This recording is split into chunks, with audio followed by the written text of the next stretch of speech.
Hi friends, आज આપણે બનાવીશું વેજ પુલાવ। જેના માટે સૌપ્રથમ મેં ભાતને બાફી લીધા છે। તો જો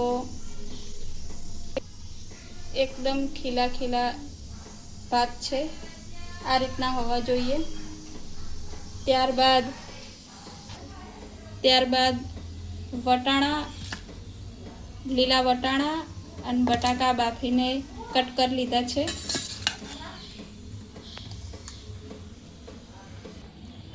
ત્યારબાદ ડુંગળી સમારી દીધી છે।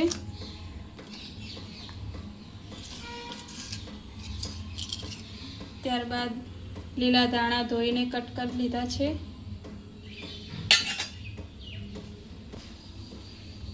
ત્યારબાદ ટામેટું લીધું છે, જેને કટ કરી લઈશું।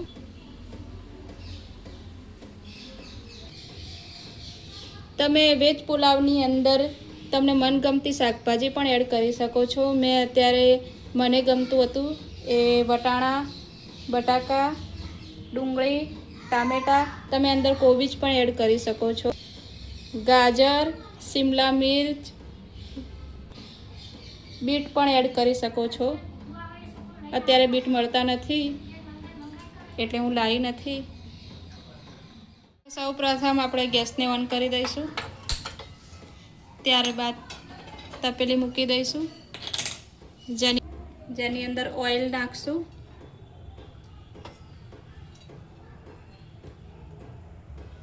ત્રણ ચમચી જેવું ઓઇલ નાખવાનું છે।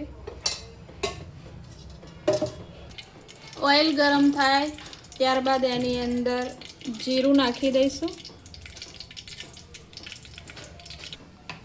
હવે થોડી હિંગ નાખી દઈશું, જીરું તતરી જાય એટલે।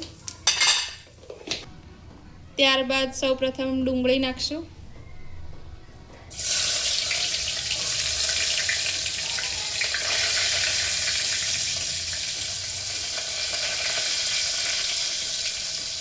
ડુંગળી અને તેલની અંદર એડ કરી દીધી છે। ત્યારબાદ ડુંગળીને સોનેરી રંગની થવા દઈશું। મધ્યમ આંચ ઉપર ગેસની ફ્લેમ ધીમી કરી દઈશું। ડુંગળી થઈ જવા આવી છે લગભગ,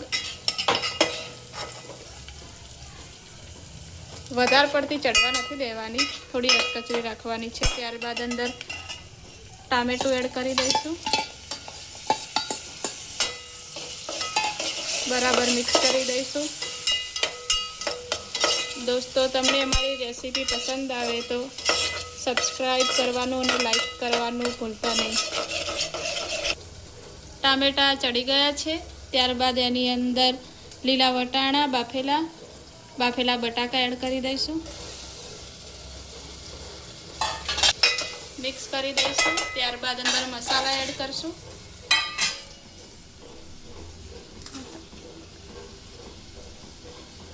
હલ્દી પાવડર, ધાણા જીરું, લાલ મરચું કાશ્મીરી છે જેના માટે રંગ આવે, અને થોડુંક તીખું મરચું।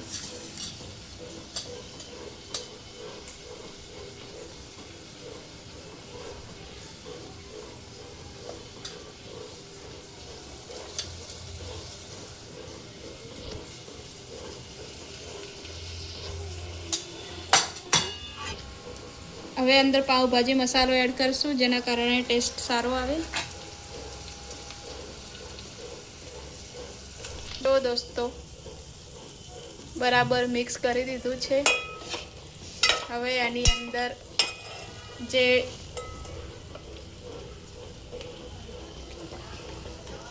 ચોખા એડ કરશું।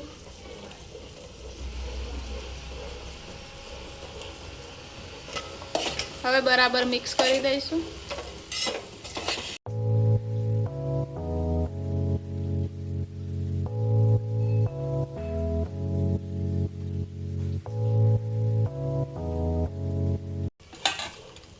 બરાબર મિક્સ કરી દીધું છે। ત્યારબાદ એની અંદર લીલા ધાણા નાખી દઈશું,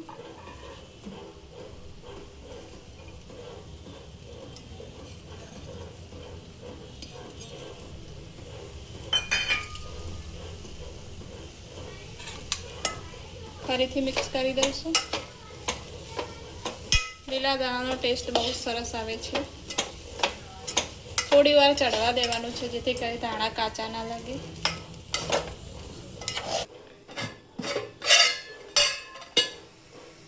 જો દોસ્તો વેજ પુલાવ રેડી થઈ ગયો છે, તમે જોઈ શકો છો કેટલો સરસ.